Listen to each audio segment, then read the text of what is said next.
He's a tremendous video creator, outstanding video creator, got a wonderful YouTube channel that's a resource for learning all things about video editing and on-camera presence and putting together how-to videos. And he's also an actor, been on the longest running show in Canadian television history, practically 2 decades. He's been a fixture on that show. And he's Michael Kinney Media, and he's putting together a mastermind group to teach people and help them elevate their video creation. And I'm sure it's going to be fantastic. Michael, welcome so much to Livestream Deals. Well, Ross, thank you for having me, and thank you for that great introduction. And I have to tell you, literally 30 seconds before you were coming to me, my microphone just stopped working. So I had to quickly get out of the green room and swap another mic in. And so here I am. Looks like you went with the Samsung Q2U. Yeah, I did. Of course, from your recommendation from many moons ago. But it is my backup. I always have it handy on my desk here, just for situations like this. It's a great backup. I use it as a backup. I mean, if I can't, something isn't working with the audio interface of the computer, they're not working together, you can always grab that digital mic, that USB mic, and plug it right into the computer and get right back on. And your audio sounds great, as it always does. Tell us about the mastermind community that you're putting together and what you hope to achieve with that. Sure. So the mastermind, or the member site, is really an expansion of what I'm doing on YouTube right now, on my YouTube channel. So on my YouTube channel, I do tutorials showing people how to use video software, but I try to make it very approachable, and it's really focused on people who aren't necessarily tech savvy. So I'm really showing the details, but I'm doing it in a way that people can actually learn. So I started getting a lot of engagement from these videos, and I've been doing this. My channel's been about 2.5 years old now. So I get a lot of engagement in the comments from people. It's really great. And I try to engage back, and I start getting into the conversations, but I realize that I can't really deal with people's problems, concerns in the YouTube comments really effectively. And so I thought to myself, well, maybe I need a space where I can really interact with people on a different level. So I thought to myself, well, should I do, courses or something like that? And I thought, well, again, there's that situation where you're delivering content, but a lot of times, particularly with video, which, it can be complex, there's a lot of follow-up questions, and you end up having a conversation, and that's really how people learn effectively. So I decided, well, why don't I create a community around video creation that's really practical video creation, and it's for primarily a non-techie audience. So that's where the idea came from. It sounds great. Can you talk a little bit about some of the elements for a non-techie audience that goes into creating videos that they can learn through joining the member community? Sure. So the sort of the bedrock, or the main aspect, will be mini courses, because you do need content. And I've found with video creation, people like to watch the content again and again. So when you have sort of video on demand content, people can go through it, play it back, stop if something doesn't make sense. And so that's the bedrock of the membership, or the mastermind. Then the part that's really exciting to me is the community forum, where people actually get to interact. We get to talk about things. I get to answer questions, take it deeper, and really help people with their problems and issues. And also where people can sort of share ideas and their experiences around video creation. And then the third element will be a live monthly mastermind Q&A. So things, people may want more information about something that's happening, say in the forum, or maybe people have a specific topic they want to cover. Like, say, for example, how do I make a video marketing funnel for YouTube?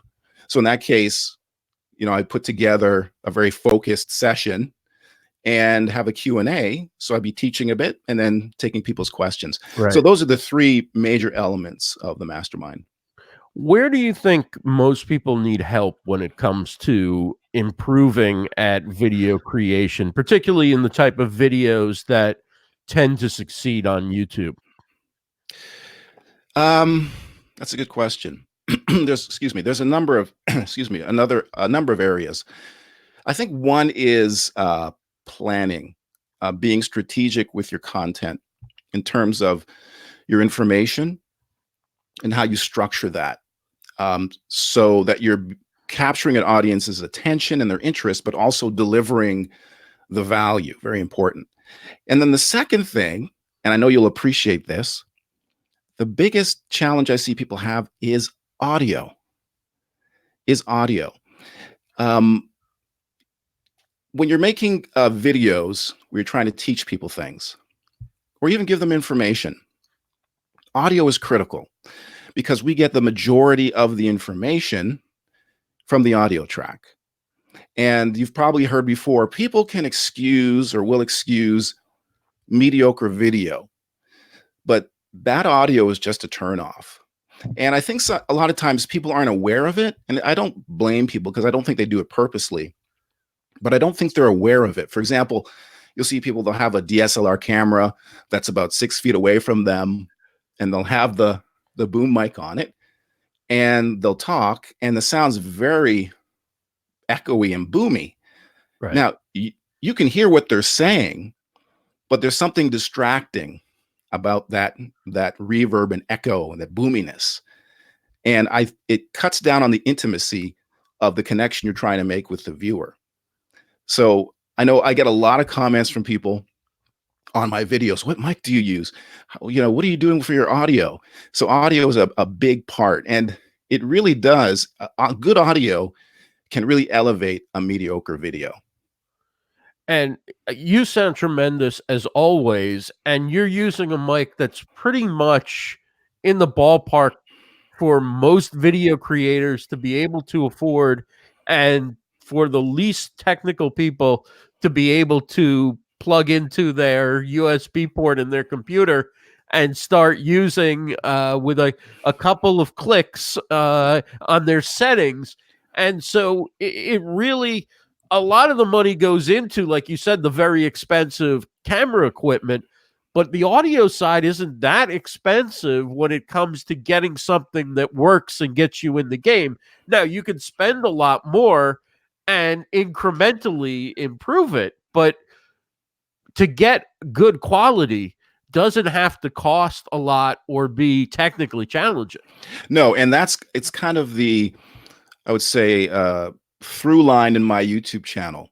The tutorials that I do, I typically, for the most part, do them on software that's either free or open source, that, for example, on the Mac, that came with the Mac, Right. and other very inexpensive video creation tools, even things like PowerPoint, for example, to make video. And I think people appreciate that. Wow, I don't need all this expensive stuff to make a good video. It's funny you mentioned this microphone, because I was doing a live stream the other day on YouTube on my channel, and I was using this microphone, and I said, this mic is very inexpensive and it does everything. It sounds good. You don't have to worry about a mixer. It plugs right into your computer. You can hear your computer sound back through the microphone. So it's a USB audio interface and a microphone together. Right. So it's, you don't need a lot of stuff. And I think that's a barrier for some people.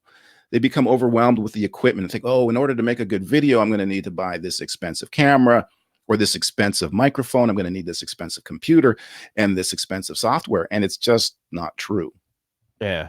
I mean, I think the essentials, and I think maybe with video creation, there's a few other things, but with live streaming, it's a inexpensive external webcam like a Logitech C920. It's a Samsung Q2U or an ATR 2100, and you're pretty much good to go. An inexpensive boom arm. Now I have a more expensive one because this is a heavy mic. Yeah. But you can get the boom arm, the foam windscreen, and I think they actually come with it with that mic. But a little over $100, you're pretty much good to go to get good quality. And then, as much as anything, it's the platform for live streaming. It's the platform that you use. If the platform is stable, and I think I came to that realization after watching some of the International Podcast Day broadcasts, that and seeing people using all different kinds of mics, Yeah, I saw that. two or Yeah. three people around one mic, seeing people not using a mic, seeing people using expensive equipment. And I realized that the equipment makes this much difference, but using a stable platform versus using one where the video's buffering and the audio's breaking up, that's the big difference, I think, now. Yeah, exactly. You know, it all comes down. I learned through my 20 years working in professional broadcasting. People are always asking, what's professional quality, broadcast quality? And I tell people it's the goal is to minimize as many distractions as possible so that the people become engaged in your message. So Right. it's not about having the most expensive stuff. It's using the stuff that kind of gets out of the way and doesn't distract so that, this connection can happen. So you can hear my voice, you can see me, and that's how we're going to communicate. And give you an example, for example, in the mastermind, the member site, the first course or mini course, is going to be a video creation quick start. People ask, so how do I get started in video? What camera do I use or need? So I've put together this quick start course that does away with the theory and, well, here's how the camera works and here's what ISO is. And it's like none of that. It's like, take somebody who wants to make video, knows little to nothing about it, starting from the ground, and get you making a video and posting it on YouTube or Facebook or wherever you want to.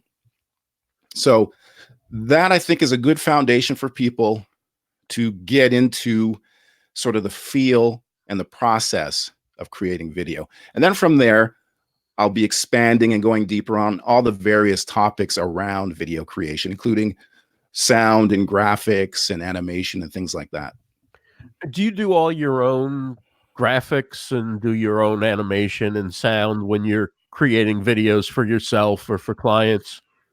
Yeah, I do pretty much everything. I even do a little bit of 3D animation as well. Wow. So I've learned this over the years.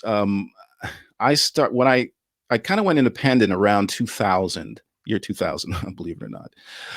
And I started working on a television drama, and it was just me. It was 2002. It was me and my Sony PD-150, which is on the shelf back there. And I had an audio person, a professional audio person. And I had some gear, and I was running around shooting a half-hour drama series. And I was directing, I was shooting, I was lighting, I was doing everything, producing. And then after we shot, I was editing, doing all the graphics, all the animations, the sound mix. So I've done pretty much everything in the process of creating video. Mostly, well, half from interest and half from necessity, just of my career. So I've done a lot of things, and that's allowed me to identify where if you have limited resources, where you should put those resources to get the biggest return, the biggest value. And I think that's a skill that I've learned, and a skill that I'm proud of, because I don't think a lot of people have that. And you have to go through a lot of trial and error and experience to kind of figure out, okay, actually, no, we don't need a light there. Available light is great. Just get a reflector, those kinds of decisions. We're talking with Michael Kinney. He has a mastermind group for video creators, video how-to mastermind community, which will be starting shortly. You can get on the wait list and be ready when that comes out. You can head on over to livestreamdeals.com. It's up at the top of the homepage at the top right, and you can click on through, find out more information, and get your email on that list so you can be among the charter members, the first group of people joining up on this mastermind. And not to take away from anyone else who's selling video services out there, but Michael's got such a wealth of experience on both sides of the camera, on doing it at a high level for so many years, and you can see the quality. I generally prefer not to put anyone on full screen in a live stream, but to have but when I have to cough or take a drink of water or whatever, I'm confident when I have you on. Your lighting is perfect. Your background is perfect. Your delivery is perfect. So there's so much that people can learn from you. And the other thing that stands out is your vocal presentation, in terms of there's a sort of a calm just presence that you have when you're speaking. And that's what you see generally in broadcasters who make it to the highest level on television, is they're able to project the seriousness about their topic, but also be under control in how they deliver it, so that the message gets across. Every word has the appropriate power, the appropriate impact. Do you have any tips for people who may be getting comfortable on camera and getting comfortable in doing video? Yeah. Now, full disclosure, I went to broadcasting school. So so I graduated from broadcasting school. And when I started in my career pretty early, I started working in documentaries. So that experience sort of taught me how to deliver information so that people will really understand it. But in terms of for people who are starting out, I think the biggest, I did a whole video on my YouTube channel. I did 20 hacks, 20 different tips for being more confident and more effective on camera. And the biggest one, because it's the question I always get, people who say, well, I'm afraid of judgment. I'm afraid what people are going to say. I'm afraid to be on camera. And that's my first tip in this video. And my solution or my answer to them is this: you sort of have to get out of your own head and understand that, like, we right now, Ross, we're talking, but really we're messengers, right? With information. And so I know you feel the same way, that when you're doing your live stream or making a video, you're concentrating on making sure the audience gets this information, right? That they get this experience. And when you think about your audience, you get out of your own head. You sort of have to approach things from a position of service. I'm this messenger, and this message is so important. I don't care what you think. I don't care what you think I look like. I don't care what you think about how I sound. This is important, and I need to share it. And I think that helps people, again, get out of their own head and feel more comfortable on camera. And the next tip is practice. It's hard, or it's difficult to, when people first see themselves on camera and hear themselves through a microphone, it's a little startling, because that's not how we see ourselves normally, right? Right. You're looking in the mirror, you see yourself, but our faces aren't perfectly symmetrical. So when you look at yourself in a camera, you're seeing what people see, but you're not used to seeing that. So it can be, Right. that's what I look like. And the same thing with a microphone. Well, I hate the sound of my voice on a microphone. It's because when you hear yourself speak, you're hearing the sound coming out of your mouth, but you're also hearing the sound in your head. So that sounds different than when your voice is coming out of your mouth into a microphone. Right. And so you have to get used to that. And that comes through practice. And the more you do that, the more you can gauge how you're going to come across on camera. And it becomes second nature when you go to deliver your content. So those are my two big tips. Yeah, and then every different type of content may call for a different type of delivery. Doing sports would be different than reading the obituary, or doing a comedy show isn't going to be the same as delivering world news. And even though you want to sound conversational, there's a different style of sounding conversational and having these conversations. If that's what you do when you have conversations, is have conversation. Exactly. And when you're delivering, I mean, the majority of content on YouTube, live stream on Facebook, it's information, right? It's information content, information videos. Either it's opinion, it's news, it's how to. So information videos kind of have sort of a very similar sort of delivery in terms of how you want to come across on camera. Like you say, for news, it's slightly different, but it's still the same as, say, for a documentary as it is for even opinion. The whole goal is to capture people's attention so that they listen to what you're going to say next. It's very interesting. It's really an art form, and it takes time to develop. I notice with YouTube that there tends to be a formula that a lot of YouTubers use. It's the quick, here's your tease. This is who I am. This is why you should subscribe to my channel.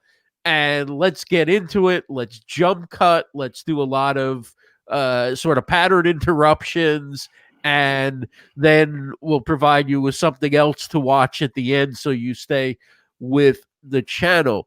Is that something that you think is a good techniques to follow, or do you think that isn't really for everyone, and there's maybe better ways that video creators can decide to put their content together? Well, YouTube, when I started out on YouTube, I had a introduction animation, then I came on camera, and then I had some other elements, and I found that, you know, people weren't responding. I wasn't getting a lot of engagement or views, or people weren't sticking with it. And then I stood back and said, what's going on? And then I realized what YouTube is, and this is what it's all about. It's about context. So when you look at YouTube, it's, for all intents and purposes, a search engine. And you have all of this content when you go to the site that's sitting there. So you have so much choice. So that's one barrier you have to get over. So that's why people are making thumbnails that really stand out, so that people will go, oh, let me click that. That looks interesting. So once you click through there, people want to know, okay, right away, what's in it for me? What's the value? And so you have to deliver that value and say, hey, in this video, I'm going to X, Y, Z. And people go, oh, okay, I'm interested in that. Let me watch a little further. And so then it's about getting right into the content and delivering it. And what I mean is, because of the context of YouTube, there's so much competition for your eyeballs and attention. You have to grab people and you have to tell them the value they're going to get from watching your video right up front, because people have no patience. People talk about the attention span. They say a goldfish. We have, what that means is not that we don't, it's not that our attention spans are the length of a goldfish's attention span. It's it's the amount of time to grab our interest is the attention span of a goldfish. So 8 seconds or whatever it is. And people will make a decision. I'm interested. I'll go further with this, or no, I'm not interested, and click off. So that's YouTube. Now on your own website, where you kind of control the context and the environment, that's a whole different thing. You can be a little more meandering, perhaps go a little deeper, have a little more detail, because people subconsciously, because of the context of what they're seeing, will be a little more forgiving and give you more time to sort of present the value. So it's very much context. And it's the same thing with feeds in Facebook or Instagram or LinkedIn, right? You're in the scrolling feed and you have to grab people's attention. That's why a lot of people are doing subtitles and closed captioning, so people can read and say, oh yeah, I'm interested in this, and click through. So it depends on the context, on the platform, as you mentioned earlier. So it's very dependent on those things. I want to bring in a question here from Anita Sonia, because this is a fabulous question. This is what we all probably experience at some point, is how do we know if our videos are good? Sometimes the videos we think are the worst are the ones that get good responses. You know what? That's going to happen all the time. In my entire career, that's happened many times. Every video is different. I've had videos when I worked on a television series I thought were brilliant. I spent so much time on them. And then, it aired, and then I saw the numbers and it was like, or I talked to people and they're like, oh yeah, it was okay. And I'm thinking, why? And then there's videos I did kind of rushed and, I thought, I don't know. And then people were, oh, I love that video you did. So at the end of the day, you have to ask yourself, what value are people going to get out of this? That's the bottom line. All the fancy edits and all the effects and things like that, they can enhance the value, but they're not the value. So people walk away and people will keep watching. It's like people who live stream, Ross. I don't want to live stream. It was terrible. And, I don't know, I have pauses and things, but yet you had great engagement because people were there for the content. They're there for the value. So if that's your bottom line, to deliver your content, deliver the value well, and minimize distractions to that, like, crazy things going on in your background, or your audio sounds hissy or things like that, or you're out of focus, that's all you can do. And every video is going to be different, but that's sort of the bare minimum. Deliver the message, concentrate on the content, and minimize the distractions. And I think what's interesting that you said is that when you're on these different doing these different videos, there's so many different ways that people are looking for information. Because I know that when I'm searching for information, I'm not looking to be entertained. I'm not looking for a discussion I'm gonna be engrossed in, or a comedy special that I'm gonna watch all the way through and laugh at. But I want to know how to get the camera on the tripod or something like that. I'm watching until I get the information I need. I'm not judging, is it good? Is it bad? Do I like the music? I'm judging, but one thing, will I get the information from this video? And then once I get the information that I need, I'm done with the video, because I'm not watching it for enjoyment. I'm watching it because I have something I have to get done. And the way we do that today is not going to a bookstore and buying a manual. It's typing the question into YouTube and watching the first video that comes up. Exactly. And some YouTube experts will tell you that is a bad strategy. They'll say, well, they call that being a utility channel. So people just search for what they're looking for, they get the value, and then they leave. And they say that's some experts say that's not a good thing. You want to build an audience. And I have a contrary view to that. And that's just based on my experience. Like, I don't have hundreds of thousands or millions of subscribers on my channel, but all of the subscribers I have, and I love every one of them, are very engaged. And the reason is I give value, but the value is not just learning how to do something. It's that I taught you how to do that. I was able to teach you to do something that you wanted to do or weren't able to do before. There's tremendous value in terms of building a brand with that. And that's what I've learned. So I get people now asking me, can you do a video on podcasting? Can you do a video on all these different topics that they don't understand? Because they think and believe that I can teach them where other people couldn't. So if you can make your content accessible and usable and valuable, not only will people get that value, but you'll become that person that they come back to when they want to learn again. So that's sort of my contrary view to many YouTube gurus who think that being a utility channel isn't good. I want to say a quick hello to some folks watching on LinkedIn. Chris Ripka is in the chat. Welcome. Thank you for joining us. Clifford Sobel, great to have you with us.